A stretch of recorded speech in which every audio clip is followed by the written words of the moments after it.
Hello, everybody. As we celebrate Women's Day, we are driving into an important conversation about work-life balance across the generations. So today we have privilege of speaking with, we have Lalita SM and we have Pratibha. Uh, they are all seasoned corporate leaders.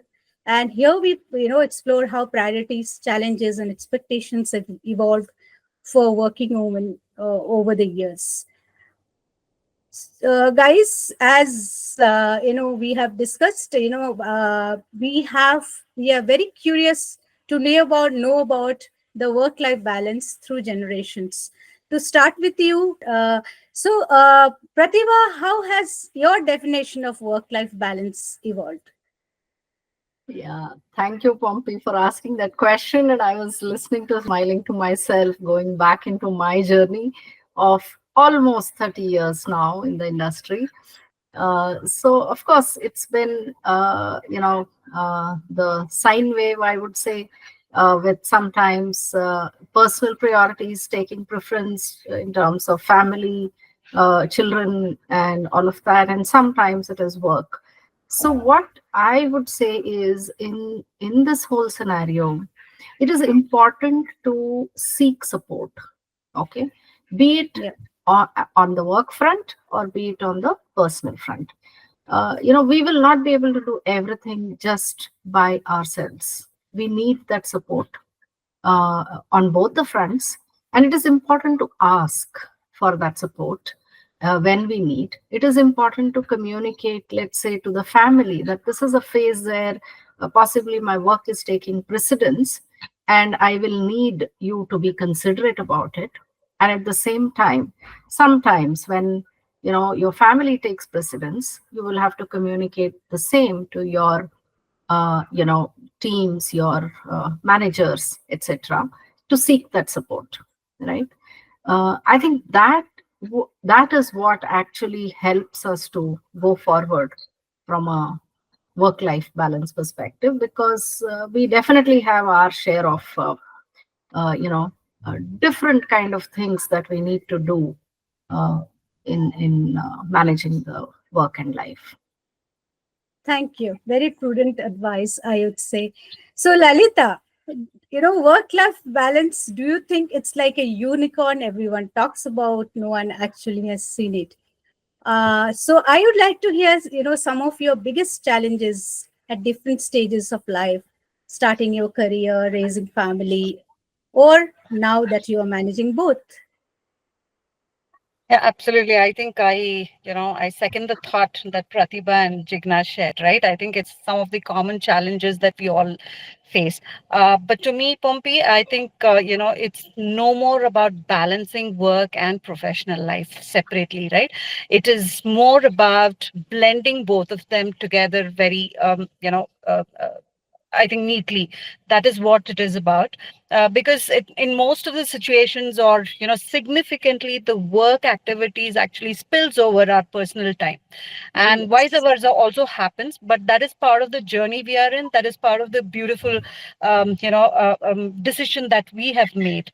So it's so important that work and personal life kind of go hand in hand, and they support each other. Probably, we can use the flexible schedules that we have, or it can be, the great team that we have to set up so that they learn and they are empowered as well, and they support us, during the journey.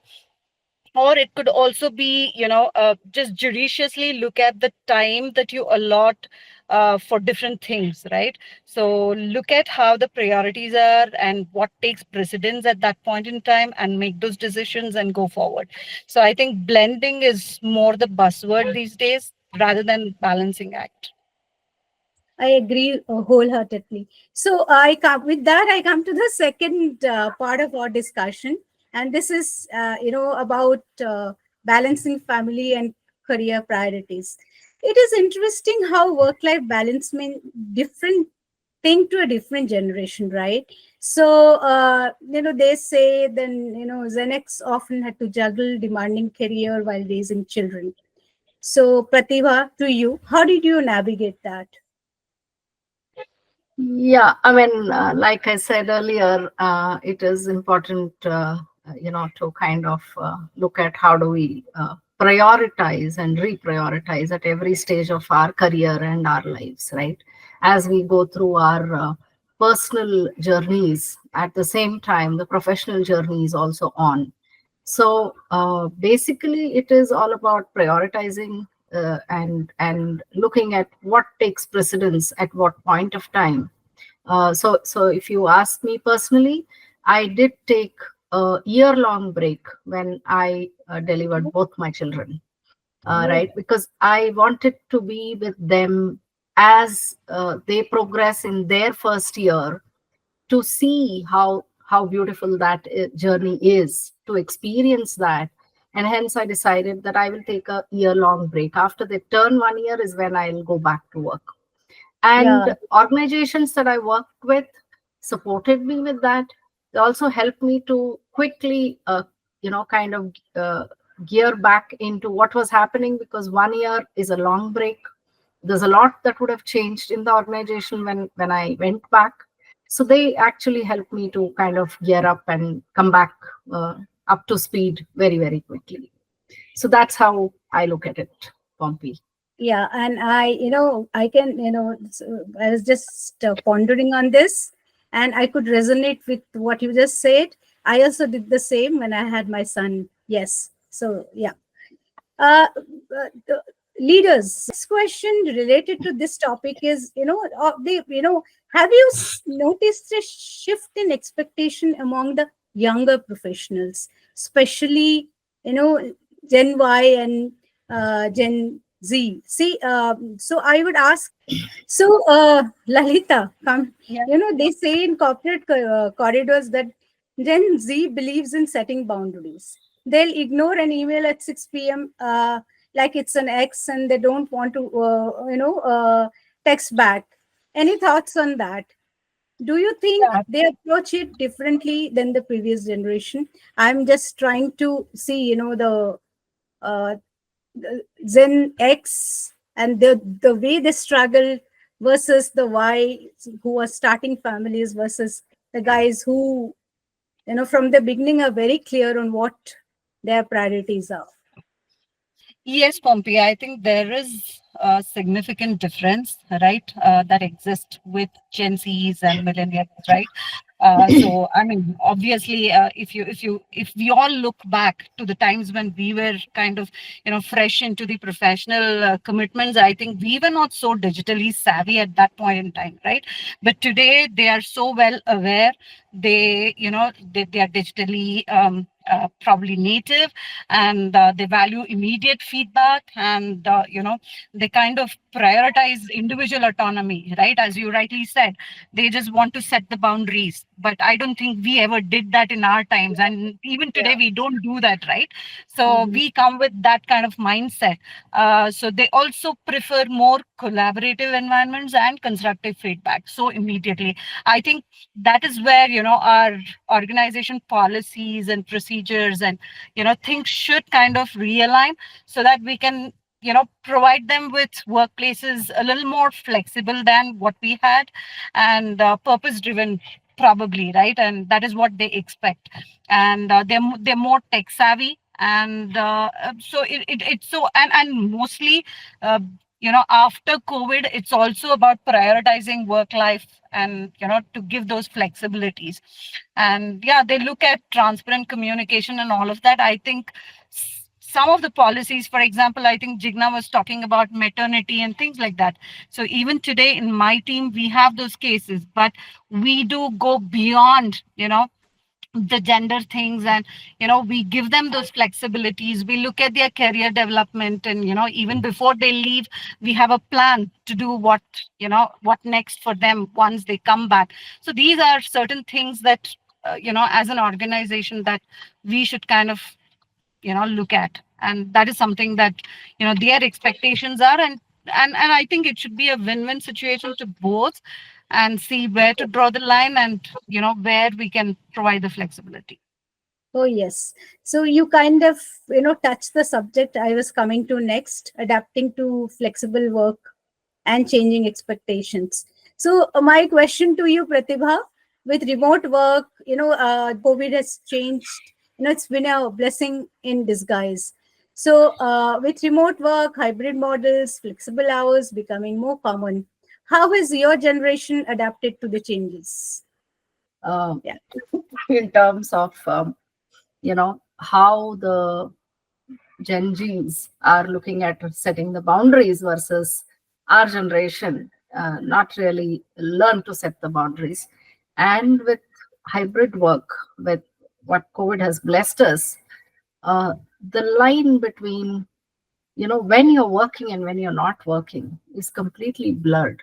Okay, yeah, so we are expected to respond any time of the day, right? Just because we have kind of set up at home the offices.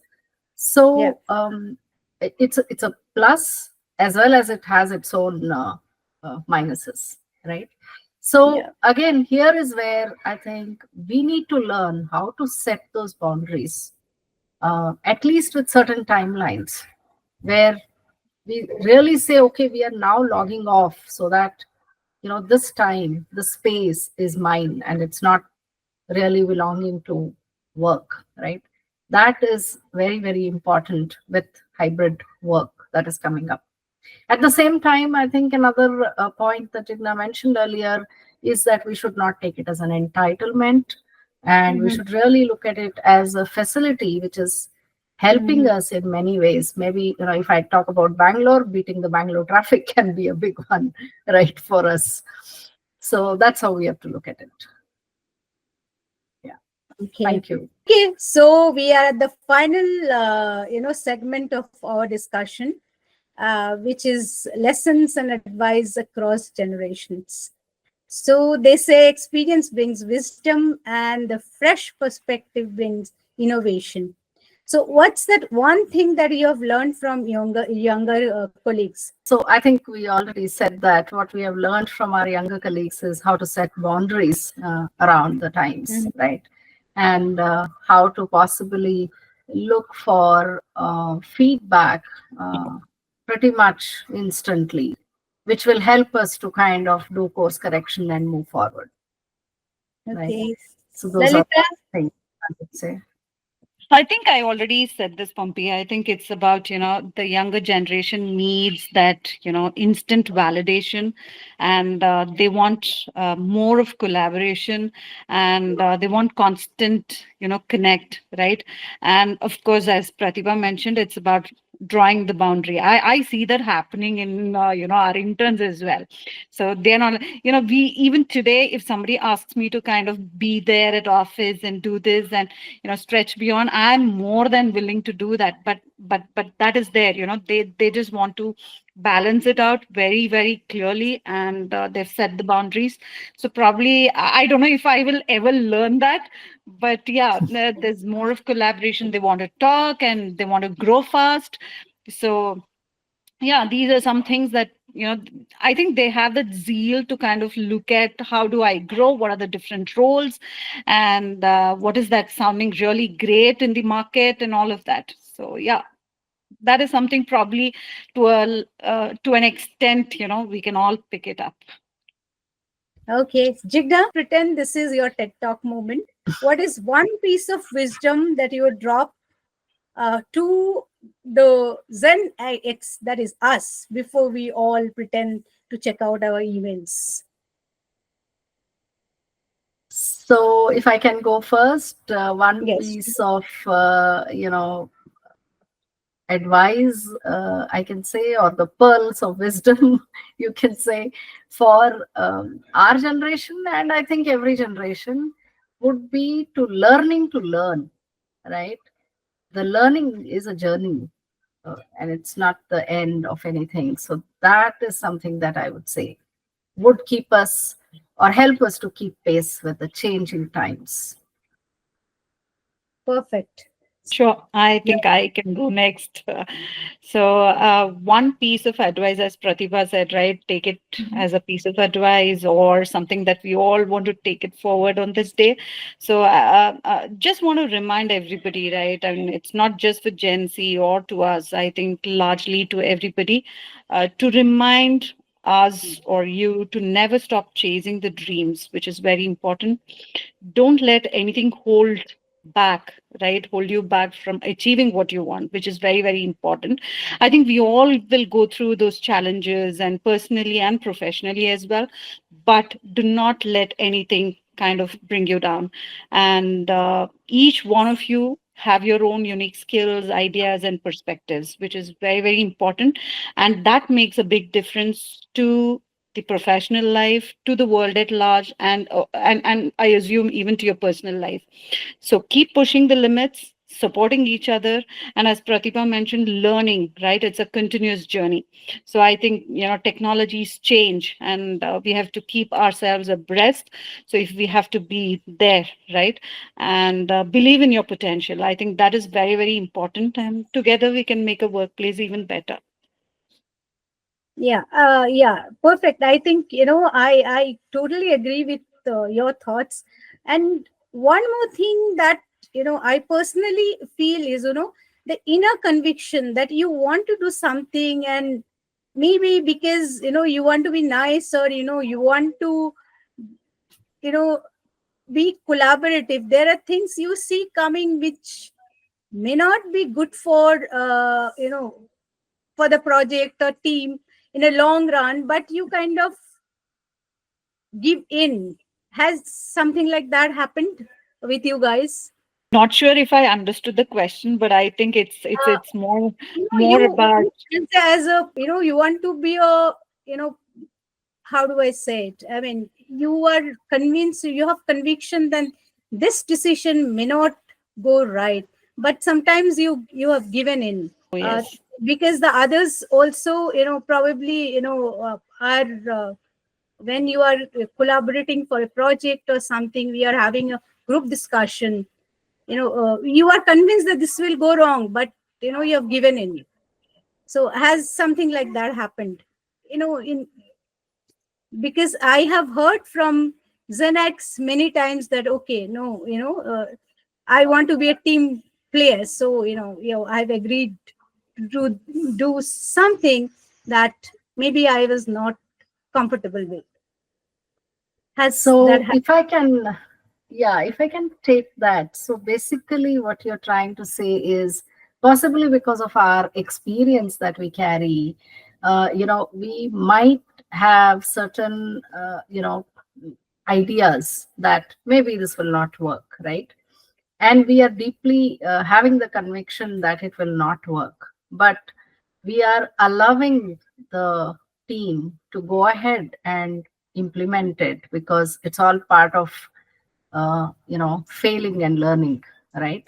So Yeah, sometimes uh, for the team, which is the next generation as you call them, they may not appreciate or become aware of why somebody is saying that maybe this will not work unless they experience it. And this is part of the learning journey, according to me. And I think we absolutely. have This, had many, many instances of this where we tell them, okay, I think it may not work, but go ahead and try. Let's see what happens. And sometimes we also are proved wrong because we're carrying certain ideas, and based on that, we have said something, but maybe the team is trying it in a very different way and maybe it works out, right? Both yeah, ways, it is a new experience, new learning. yeah, That's how very I good. would The look at it. preconceived Yeah. notion is also not, Yes. Yes. you learn from making mistakes. Don't shy away from. Yes. Yeah, yeah, Absolutely. Yeah. yeah, absolutely. Challenge yourself. Don't hesitate to do that. With that, we conclude this session. Thank you, leaders,